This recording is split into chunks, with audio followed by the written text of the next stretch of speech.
Few things are for sure in this life, but this is. If we live for any substantial amount of time, we will encounter grief due to the loss of a loved one. Not something any of us ever want, and we all handle it differently. This podcast is to feature those who have done purposeful and meaningful things through their grief. These people featured on here are normal folks, just like you and me, who were thrust into a place they never wanted to be in their lives. A painful place. As they move through their pain, they realize that something worthwhile, something for the greater good could come out of the unthinkable. I'm sure that none of them would ever consider themselves to be a hero, but when I searched the definition of the word hero, I found this: a person who is admired or idolized for courage, outstanding achievements, or noble qualities. And that fit.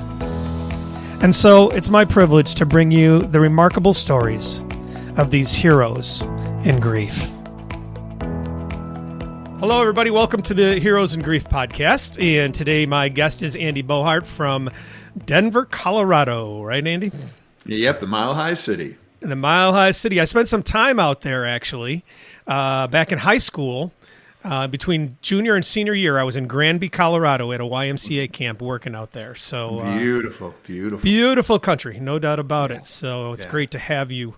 Andy is part of the Helping Fathers Heal group that I'm in, and I promise you all, I know that this is the second out of 5 that I've had a guest from Helping Fathers Heal, but it's always important for the dads, for the fathers, for the men in grief to hear about other men in grief, because it's not an easy process for men in our society today, and we want to help them to feel more relaxed with that and to express their grief the way that they need to. So that's all good. But we're going to hear Andy's story. Andy lost his son, Josh, and we're all Helping Fathers Heal as all fathers who have lost children, just so you know that. But Andy's going to tell his story and then kind of what he got involved with and how it's helped him through the healing process. So without further ado, Andy, let's hear a little bit about you.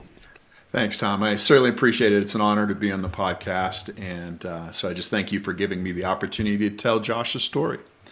I'll start off, Josh, and I always refer to Josh as present. I always say is. I try not to say was. So just if that kind of freaks anybody out, because to me, my son is still very present in my life.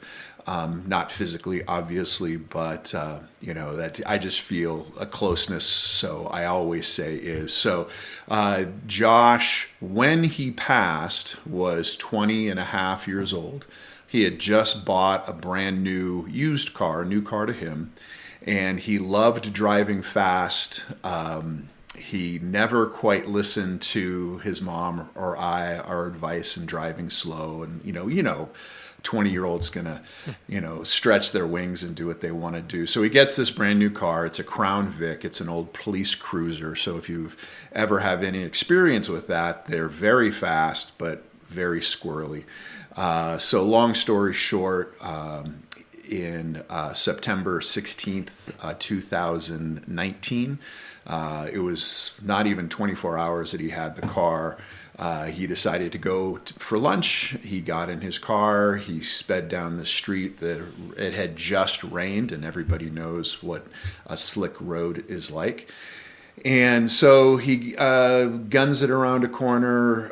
From what the police discovered at the accident scene, he was trying to miss something, trying to swerve to miss. We think it was a deer because there's a lot of deer in the area he used to live. So we think he was trying to not hit an animal and threw his car into a side skid, hit the curb, and he unluckily or luckily hit the only tree in the area. He hit it on the driver's side door at about 70 miles an hour, and he died instantly. I sound dispassionately when I tell that story, but I mean, I'm almost 5 years in, and, I'm at that stage in grief where, I've accepted my new normal. I've accepted that, my son is waiting for me in heaven. and is with me every day in my thoughts and my my prayers and things like that. So please don't be taken back when I sound, I'm not like shedding tears, because, spent many years shedding tears every time I told that story. Sure, But sure. where I mean, kind of how I got the news, I was overseas for work, and I got that phone call at 2 a.m. that nobody ever wants to get. I mean, that part, that'll never go away. The sound of his brother and his mom's voice. Because, I was asleep to get that call. There are no words for it. Unimaginable is the only word that even comes close. I felt completely helpless. I was on the other side of the planet. All I knew is I had to get back home. And so my wife, she did all this stuff. I don't even remember. I don't know how I got home. I just remember getting on the plane in Heathrow, and a shout out to Delta Airlines. They put me in first class. They gave me a flight attendant who just took care of me the whole flight. And I was trying really hard, to hold it in and, be strong and all that macho stuff that we're taught as men. But I'm sitting in first class, bawling my eyes out for 8 hours. And a passenger asked me, what's going on? And I said, I have to go to the morgue and identify my son. And it's still hard, right? People say, Yeah. I'm so sorry. Yeah. So sorry. I can't imagine. I had Judy here with me and instantly other people, but to be alone at that time, I just was going through my mind as you were saying that. And oh my gosh, what a horrible place to be in. That's, because like you said, there's no comprehension of anything at that point. It's so horrible. So I'm so sorry that you went through it that way and through it at all for that. Well, matter. if there's a blessing, and that's a common theme that you're going to hear from me, either in, on a podcast or in polite conversation. The blessing was minutes, and I mean minutes before he died. It was when he was getting in the car. He texted me, and his last words to me were, "I love you, Dad." And I'll have that for the rest of my days. And I know there's lots of folks that, they don't get those last words, right? They don't get something like that. So it's a huge blessing to me. For the longest time, I thought he was texting and driving. We found out later through the police department that his phone was not active, and that he didn't, because I thought I'd killed my son, right? I thought, hey, here I am trying to go to bed. So that was a thing. That was really hard. But like I said, thank God it was proved not to be true. Another blessing that we got is my son had just installed a Ring doorbell, of all things, right? Minor little things that you would never think of. He installs this Ring doorbell, and I have a video of him getting into his car. So it was really the last time we would see him alive. And I know that sounds really weird to people, but those little things become the most important possessions. Well, most important possession I have. I have that video backed up on like 5 different devices and a hard drive and stuff like that. And I haven't looked at it in a few years because it still pulls a lot of emotion out. Yeah, even in tragedy, there can be great blessing if you can get to a point to be open to it, right? Yeah. I couldn't. People still send me music at times and things, and I was a music guy, but I cannot listen to the songs yet. I mean, I really can't. And there's this one video my ex-wife sent to me that Jeff, we used to watch the football games in our garage, all the time. And so he was showing his mom kind of the scene. And so he's got a video of that. And then right at the end, he just looks at it and he smiles. And just very brief. But, those are treasured things, and I can't look at it all the time either. But it's so precious to have that. And it's the memories, it's the mementos and the memories, right? That's before I went through this journey, I had no concept, right? How critical, even a snapshot of a moment in time, or, your son or daughter's favorite toy when they were a baby, things like that. My office, you can't see it, it's off camera, is just memories and mementos of our life, my life and my life with my two other boys and Josh. And I know that some dads and some moms have a hard time with that. But for me, I've noticed that if I just immerse myself in what the journey has been, it can be pretty bittersweet, but it's more sweet than bitter over time. Mm-hmm. Great segue. Let's move on right. with the sweetness. And what was your process for overcoming and getting involved in the things you did and everything?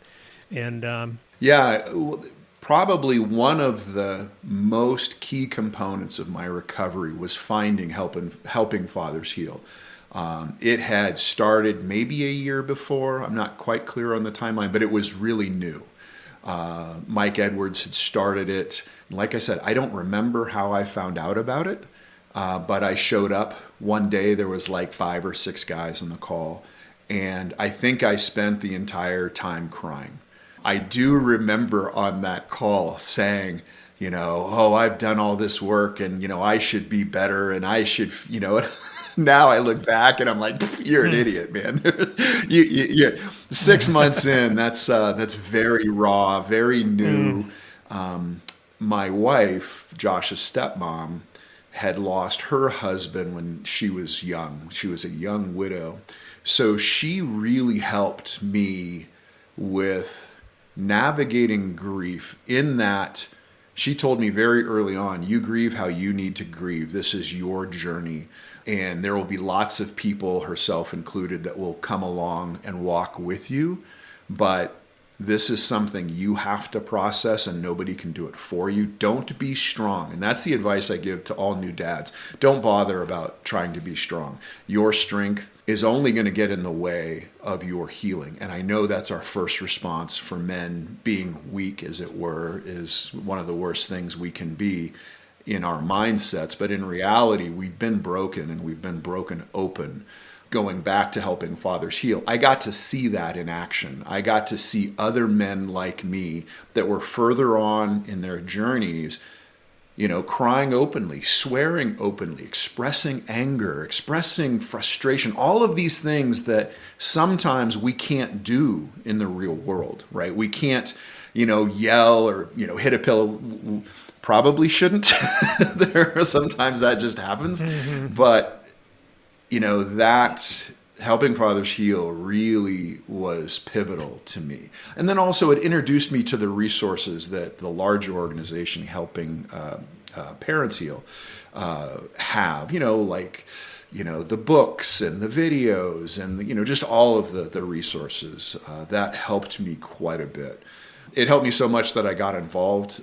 Mike needed some help early on, so I just volunteered. I don't even remember doing it, but I just started facilitating the meetings, and then have been doing that for, 3 years now or something like that. So, but yeah, the men in that group is, if you are a dad and you are on a grief journey, please join us on Wednesdays. You don't have to say a word. It is sacred space. You can be as open as you want to be. So I wholeheartedly encourage, even if you just show up once or twice or 3 times, at least you're not alone. Because I felt very alone. I was the only person I knew that had lost a kid. I had people come up to me in the small town that we lived in that would say things like, "Oh, you're that dad. You're Josh's dad." And then they would say things like, "You are living my worst nightmare." And I responded, "I'm living my worst nightmare too." Yeah, so get around people that are going through a similar journey, and it will, at least for me, it made all the difference in the world. Yeah, I've thought of that at times too, where it's because, Tom is that guy, lost his son or whatever, and it's kind of becomes an identifier for you. You are so right about the group. It is amazing. I searched and mentioned this before, but several groups are dominated by women, and most women like to talk and get it out, and that's fantastic.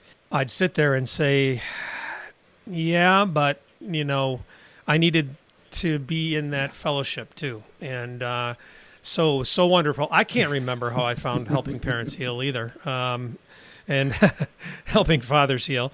But I was part of it for a few months and didn't get on the calls all the time. Maybe once or twice I popped in early. But recently I've been more involved, and it is so refreshing. And so many of the guys, myself included, say, can't wait for Wednesday nights to be there amongst each other. But it goes further, too, because the men are so accommodating and welcoming to everybody that they give out their numbers or they give out their email address. And I've connected with other fathers on the off times. So it's not just on Wednesdays. And we're all becoming united in that way and friends through that. So it's fantastic. So what else developed out of that? What did you experience? What developed out of sharing my grief with other men and them sharing with me was I knew, and I didn't know this before. I'd never experienced anything like it, but that men, we have a big blind spot in this culture about grieving in general, and men even worse. And so what I did is I started this ridiculous little TikTok channel where I just kind of shared my heart, and I shared whatever popped into my mind, whatever I was going through at the time and things like that. And I deleted that account, but I think the videos are still up. It's Dads Grieve 2 with the number 2. You know, it's really interesting. There were a couple posts that just went huge, went viral. And my original thought was talking to men and, you know, just sharing my experience and then really encouraging them to share their stories, you know. And if you had one person watching, it doesn't matter. You still get to share your story. And it turned out like 96% of the audience was women. And it had like 14,000 followers. So it really taught me that in our culture specifically, we don't talk about grief enough. It needs to be normalized. We need to teach our village how to take care of people that are hurting. You know, like going up to somebody and asking, you know, was your son a believer, you know, at the wake? I understand what that means, but if you ask that question to somebody, that can be highly offensive. Or saying, if you need something, let me know. In my grief, I didn't even really know who I was anymore early on. So I wasn't going to call anyone. But what happened, what it really taught me was I had some friends from high school that I hadn't seen in decades, literally decades. They drove from the Bay Area to our house in Folsom, which is about 2 hours drive. And they sat and we played board games. We played Mahjong, that's a Chinese tile game. And they just sat with me. We didn't talk about anything. We talked about everything, right? It was just one of those things where they let me know that it was safe for me to grieve in their presence. I mean, these are people from high school. I had family members that never checked in on me, never asked how I was doing, you know, because they were too uncomfortable. They didn't know how to help me. And so that was really the point of that TikTok channel, is just normalizing the conversation and letting people know it is totally okay to go to your neighbor who may have had a loss and just sit with them, or bring them a meal, or mow their lawn, or wash their car, or whatever. Because as you know, Tom, in early grief, you're lucky if you can get dressed, you know, or get out of bed, or remember how to breathe, right? So yeah, that was the whole point of it. That came out of, you know, helping fathers heal, because I saw that there was a communication, there was a conversation that couldn't be fit, you know, in a weekly, an hour and a half conversation. And so I did it. I'm glad I did it. I had to stop it because of the cancer diagnosis. I was diagnosed with mantle cell lymphoma. And when you Google that, which don't ever Google medical, don't ask Dr. Google because it's scary. When I saw it, it was, you know, the average life expectancy is 2 to 5 years after you get diagnosed. And I mean, that the death of my son was devastating. And then within, you know, 3-4 year period, finding out that I was probably going to die. Really, it was one of those things, you know, where I'm yelling at the universe and I'm like, really? You take my son, and now you're going to take my two other boys' dad, right? So you talk about emotion.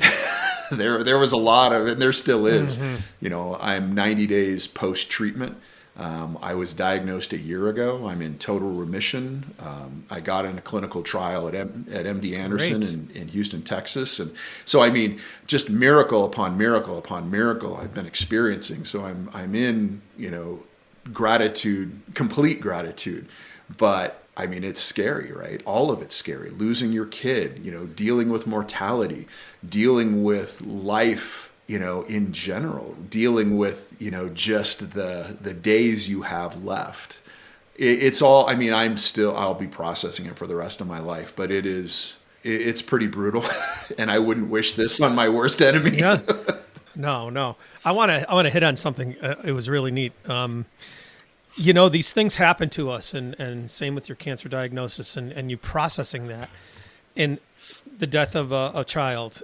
It changes you dramatically, yet we are still the same people in ourselves. So, even though that complexity is there, those guys coming playing board games with you, just a simple you thing, of who you've always been, but still in the, the context of all of this, of what you are now. And so it's important, I think, for people to know that we're still us in here. Even though we change a lot and these crazy things are happening to us, we're still us. Yeah. We like to have fun. We like to laugh. We like to enjoy things still. And you still can do those things and not to be scared to want to do those with us. Exactly. Yeah. So helping parents heal has a kind of unique aspect to it because of the spiritualist, I guess. I don't even know how to place it. It's placed good in the opening statement, like when we do our meetings and things. Right. You probably know it much better than I do. So how would you define that, and what has that brought on for you in your process? Well, if I remember your story properly, I was heavily involved in church, in my church. I went to a Baptist seminary, was going to, do the whole church leadership thing. Life decided that it needed to go in a different direction, so I did. But still, my entire adult life, very involved in church. When Josh passed, that impacted my old faith tremendously. I was very angry at God. Typical grief response, shouting at God with your fist, the whole 9 yards, right? I went through that quite a bit. Getting involved in helping parents heal helped refine my faith and actually build it to stronger now than it's ever been, because I understand things in a deeper contextual framework, if you will. And what I mean by that is, being introduced to some of the providers like Kat Bailey, Isabella Johnson, and Susan Giesman, they're all mediums, evidential mediums. I had never had any experience with them, thought that they were crazy, thought it wasn't right. I had a whole lot of baggage going into it. And over the course of, I don't even know, years of readings, the information that I was given, there is no way you could have looked on Google. There's no way you could have found anything. It was stuff between only Josh and I, and it was not symbolic. It was actual words, actual things. It was undeniable. And trust me, I am probably one of the most skeptical people you'll ever meet. I started doing a lot of reading, actually a lot of more scientific stuff, in quantum fields and, just consciousness and near-death experiences. And, my bookshelf behind the camera has probably 100 books of various different topics, and a lot of them are on, grief recovery, near-death experiences, things like that, because I wanted to understand more. And so the experiences that I had with these providers, along with therapists and, professional grief counselors, things like that, changed the way that I view life and the way I view death and how I view my interaction with God, the universe, whatever title you want to give it. It really was my awakening. I know now that, if you believe in life contracts, that was part of my contract. And, what I'm going through with Josh and what I'm going through now is part of that. I still kind of laughed that thinking, oh, I signed up for this, but, I signed up for the Marine Corps too 100 years ago, or seems like 100 years ago. So maybe I just sign up for hard stuff and, maybe this is what I like to do with my reincarnations. I don't know. But yeah, so no, my spiritual view, my religious view, it really has deepened quite a bit. My faith has definitely been tested, tested to the nth degree. But, now I can say that, my relationship with whatever word you're comfortable with is pretty solid. Yeah. Mine has changed as well. And yes, you do remember the story. I was a pastor for 15 years. And but I always had the sense that God was bigger, even than our Christian context or whatever. And I know that now to be true. But that was great. It was kind of a precursor, I think, to say there's something much bigger out there. And so all those things are still good. They can lead people in the right way, in the right direction, for sure.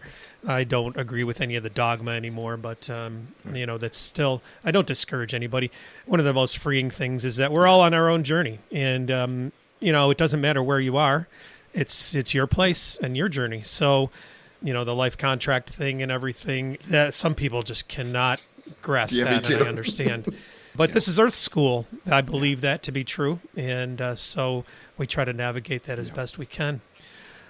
I want to ask you a question about your, you said you have 2 other sons, right? What kind of, what was the experiences with them, and what did you learn about having to deal with them in the midst of all of Yeah, this? so that was not my finest hour. So when it is very typical for men to isolate. It's one of the 3. If you Google it, I'm not an expert. If you Google it, you'll find that's one of the 3 ways typically men will grieve is isolation. I isolated completely, so much so that I kind of was only focused on my pain. I did not focus on my son Zach or Nate. Nate's the youngest, Zach's the oldest. I didn't focus on their grief at all. I'm embarrassed to admit that, but it's the truth. Everybody grieves differently because the relationship that you have is different. Nate's grief, much different. Zach's grief, much different than mine. It wasn't until, honestly, last summer that I had a conversation with Nate. It was only then that we were able to really talk about it. And he was angry at me. And I was kind of angry at him. And, we spent the summer working through it. And, those tough conversations are tough, but they're needed. And self-reflection, particularly when you come out of the shock of grief, for me, was absolutely critical. And I would love to say that, I was able to, help my sons through their grief and things like that, but I just didn't. I was very broken. And one of the issues that I had with both my sons was here I was helping other fathers on Helping Fathers Heal or on TikTok, and I wasn't helping my own family. Lesson learned, and we're beyond that step. But yeah, that's a great question. I wish I had a better answer, or more an answer that made me look like I was a little better in my grief journey. No. It's honest, and we need to have that honesty because I too, Judy, basically Jeff's stepmom, she would always get the questions, "How's Tom doing?" and people not addressing her. And then I got involved, the same things, doing things in my groups and things. And she felt very, distant from that. And so this is very important for people to know about and to be aware of as they go through their grief process. That sometimes the ones closest to us we take for granted in a lot of ways. So we don't address it the same way. And we project it onto other situations, but not them. And so it's good to get in touch with that and the awareness of that with other children for sure. I've heard of them called sometimes shadow children or something, that, everything's so focused around the one who passed and their lives are kind of forgotten. Their birthdays aren't celebrated right or whatever the case is. So important things for people to be aware of as you listen to this and going through your grief process or helping others, to do theirs better. So good points there. Yeah, that's good, brutal, honest stuff. And we need that for sure. You got to be honest with yourself and truthful. We are not what society thinks we are all the time, and what they try to place on us. And raise this awareness level and everything. What else? I love you experienced some things to prove that Josh is still with you. And do you have any amazing, marquee stories for that? I'm sure you have many. But what about just anything that sticks out? Love to hear those stories. The first, I don't remember chronologically what was first, but the first story was we had a reading with Suzanne Giesman. She is incredible, very famous within that circle, very hard to book. And she picked us, I don't know how that happened, but we didn't have to wait. We got a reading within weeks. It was crazy. And I don't remember the entire reading. I have the recording, but she made a comment and she used not a different dialect, but she said in a different voice, inflection. As she was doing the reading, she said, I hear, and I'm paraphrasing, Josh saying, I am Superman. And she said it in a kind of a cartoon character voice. The reason why that was so specific is Josh's favorite animated movie, if you will, is called The Iron Giant. In The Iron Giant, he says, I am Superman, in a cartoon voice, in the character, the Iron Man, the Iron Giant's voice. She mimics a video that she had never seen. The video, The Iron Giant, came out in 1999, the year Josh was born. And we had watched it, Josh and I, right before I left for work overseas. So it may have been the last thing we watched together. And I've got a T-shirt of his that his mom made into a pillow for me with a Superman, the Superman S.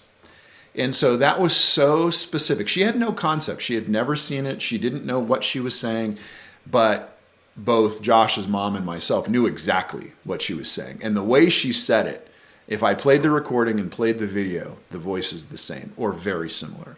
So you can't make that up. That was never on Facebook. It was never attached to us ever, anywhere. She picked that up. The second incredible story for me was I was working with Kat Bailey. I love her to death. She is a provider in England. Amazing human being. Worked with her for a lot of different sessions doing different work. We were at the end of a reading and she said, Josh is showing me something. And I'm like, well, what is it? It's a way that you guys used to greet yourself. And I knew exactly what she was talking about. I'm like, uh-huh. And she kind of blushes and she goes, he just flipped me the bird, right? The F finger. Well, Josh and we worked together and we would pass each other in the hallway and our way of saying hello was flipping each other off, right? Never mentioned that to anyone. That was just Josh and I. That was our joke that we used to do. And he flipped me off through Kat Bailey. So those are just two things. I mean, there's another one with Gordon Smith at the conference last year. It was actually videotaped, where prior to going into the session, because it was a big plenary session where everybody was there, and before I was doing a TikTok, and it was a picture of my son and me, and it was when he was a baby. So picture this tiny little baby and an adult holding their hands walking through a park. You can only see our backs in the picture. And the TikTok was about reclaiming sacred spaces. That park that I was walking Josh through was a park in Coeur d'Alene, Idaho, where his grandparents, my folks, live. And we would play in that park when he was a kid, and I'd take him there every summer, and that just was a central place for us. I couldn't go back to that park because of all the memories. And I did, and I was talking about that on this TikTok. This is all before this session with Gordon. Gordon's on stage and he goes, hey, I have this picture in my head of this wee lad, I think, as Scottish, wee kid and an adult.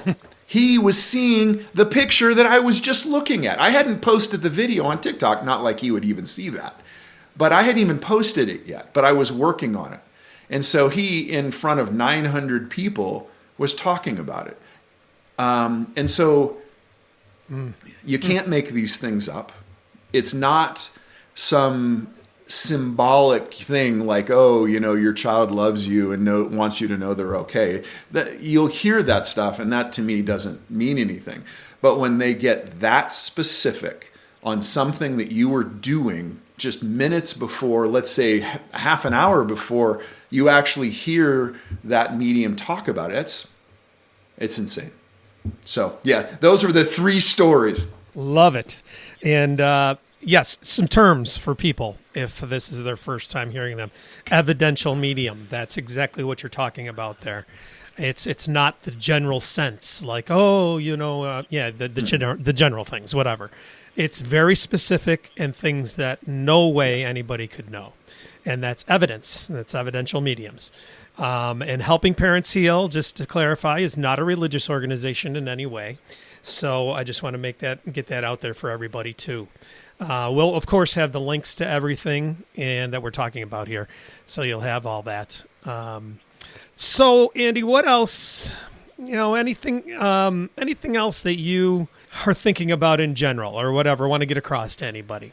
Oh, wow. Okay, this is going to be deep. All of our days are numbered. Some will have thousands. Some will have a few. If you're in the middle of a grief journey, be it loss of a spouse, a parent, a child, a job, a pet, whatever it is, work your grief, walk your journey, get your help, but your family needs you. The world needs you. Get back in the game because we don't know how many days we have left. I don't know how many days I have left.